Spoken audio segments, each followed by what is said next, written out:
আজিম ভাই, এত কষ্ট করে কিন্তু কাজ করা যায় না। আমরা কয়টা লোক এরকম কষ্ট করে মরতেছি, আর আজান দিলেই ও চলে যায় নামাজ পড়তে। এরকম করে কাজ হয়? আপনি কোন? কে কইছে কাজ করা যায় না ভাই? কাজ তো করা যায়। তুমি তো নিজে নামাজ পড়তেছো না, তারও নামাজ পড়তে দিচ্ছ না। দুনিয়ার ভিতর সবচেয়ে উত্তম কাজ কি জানো? আগে নামাজ। ও কিন্তু উত্তম কাজটাই করতেছে, ঠিক আছে? ওসব না করে কাজ করো। ও পরবর্তীতে আমাদের সাথে কিরকম কাজ করে সে আমু দেখ পানে।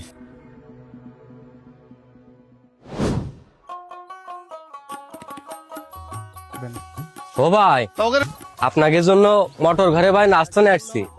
আপনার কাজটা শেষ করে মোটর ঘরে এসে নাস্তাটা করে নেন ভাই। আচ্ছা ঠিক আছে ভাই, যান, আমি আসতেছি। আচ্ছা ভাই, ঠিক আছে, তাহলে আমি চলে গেলাম। নিয়ে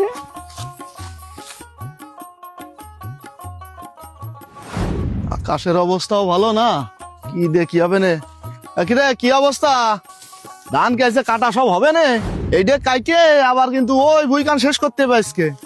কালকে ধান ওইখান বাইন দে, গাড়ির পথ হয়ে গেছে, তাড়াতাড়ি বাড়ি নিয়ে যেতে হবে। কাজ দ্রুত শেষ করবা, ঠিক আছে? ভাই, ও ভাই, কিরে মামুন, কিছু বলবা? আপনার সাথে একটু কথা আছে আমার। কি আছে বলো? তো দাঁড়ান, এ তোরা কাটতে লাগ, আসতেছি।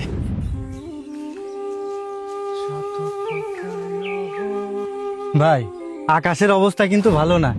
এই বৃষ্টি, এই ঝড়, সবাই টেনশনে রয়েছে কি করে ধান বাড়ি নেবে। হ্যাঁ, সে তো অবশ্যই। আর আপনার 6 বিঘে ধান মাঠে, এও তো কাইটে বাড়ি নিয়ে যেতে হবে নাকি? ও টেনশন তো আমারও মাথায় আছে। যান ভিতরে সামাই বসেন, আরো গল্প আছে। কি জন্য ডাকিছি সেটা ক। আপনি ভিতরে যান, আপনারে করছে। বসেন। এই যে আমরা 6 জন কাজ করতেছি, 6 জনের জনের দাম তো আপনি সমানই দেবেন। ওরে সবই ঠিক আছে, 6 জনের জনের দাম তো আমি সমানই দেবো, কম দেবো কেন? তা কি জন্য ডাকিছিস এই জায়গায় সেই কথা আমার বলে। কি আর হবে ভাই, এই যে মইনুল, এ কিন্তু প্রতিদিন এসে কাজে ফাঁকি মারে।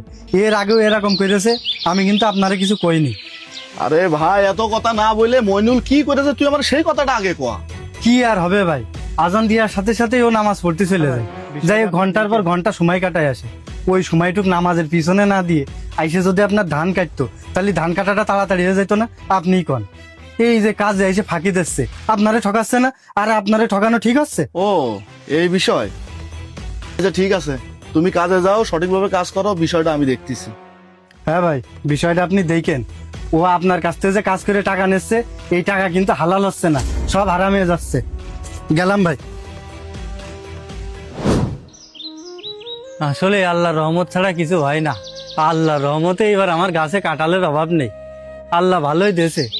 এইবার আমার বাগানের কাঁঠাল বেচে তো আমি লাখ টাকা ইনকাম করবা নে। আল্লাহর আসলে একটা রহমত আছে। গান্ডা খুশি হয়ে গেল। কি রে মামুন, একা একা দাঁড়াই জায়গায় কার সাথে কথা করছিস? উপরের দিকে তাকায় তাকায়। আর কার সাথে কথা কব?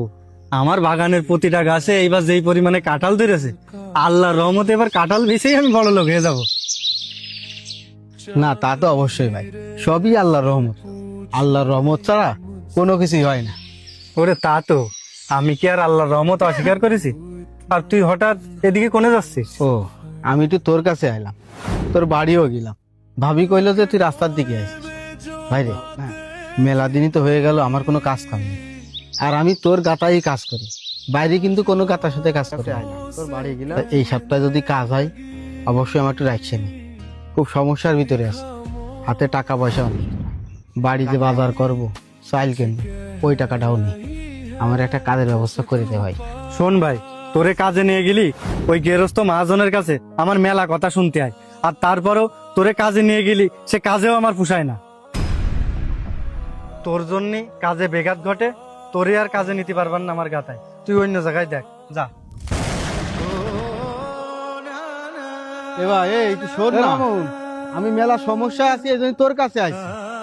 আজ কত বছর ধরে তোর সাথে আমি তোর গাতায় কাজ করি, এখন নতুন কোনো গাতায় আমি ঢুকতে পারবো? ওরে পারবিনি, আল্লাহর কাছে কান্ডাকাটি কর, একটা লাইন সে করে দেবে নে।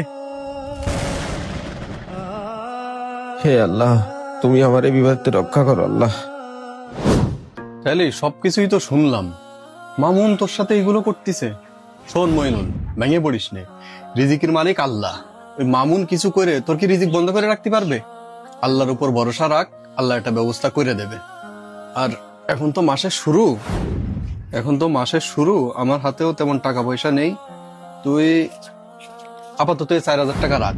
আচ্ছা ঠিক আছে ভাই, কিন্তু আপনার এই 4,000 টাকা কবে দেওয়া লাগবে? আরে পাগল, তোর এসব নিয়ে চিন্তা করতে হবে না। তোর যখন সুযোগ সুবিধা হয়, কাজ কাম পাস, তখন তুই একসময় দিয়ে দিস কেন, এটা নিয়ে সমস্যা নেই।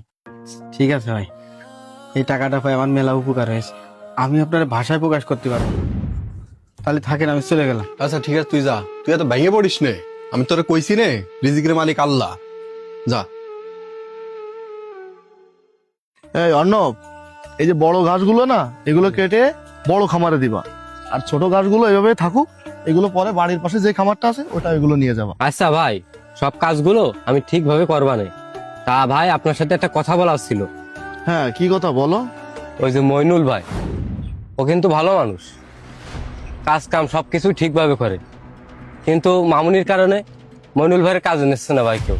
ভাই তাহলে আপনি বিষয়টা একটু দেখেন, মইনুল ভাইয়ের সাথে অন্যায় করা হচ্ছে ভাই। বিষয়টা আমার কানে আগেও একবার আসছে, আমি বিষয়টা দেখতেছি। তুমি চিন্তা করো না, তুমি তোমার কাজ করো, বিষয়টা আমি দেখতেছি।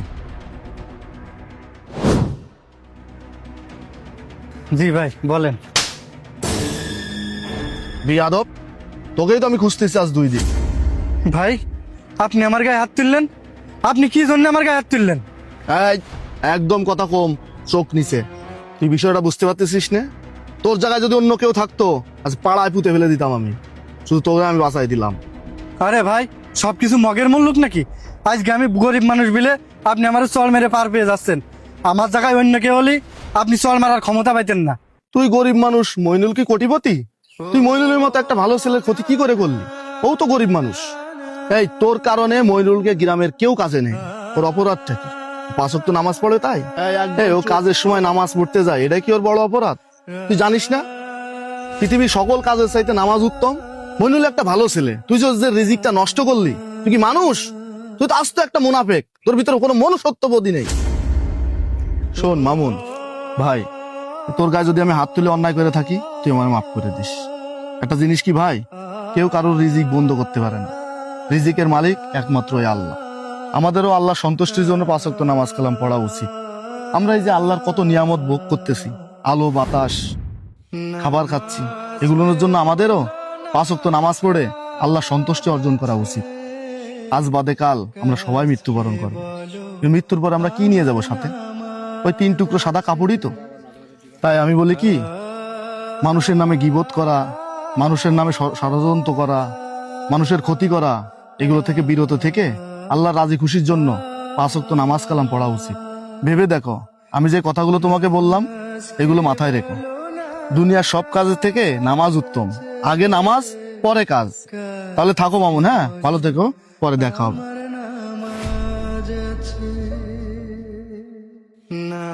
নামাজ শুধুমাত্র একটি ইবাদত নয়, এটা আল্লাহর সাথে বান্দার সবথেকে সুন্দর সংযোগ। যে ব্যক্তি নামাজকে আঁকড়ে ধরে, আল্লাহ পাক তার জীবন শান্তিতে ভরে দেন। তাই আসুন আমরা সবাই আল্লাহ রাজি খুশির জন্য 5 ওয়াক্ত নামাজ আদায় করি।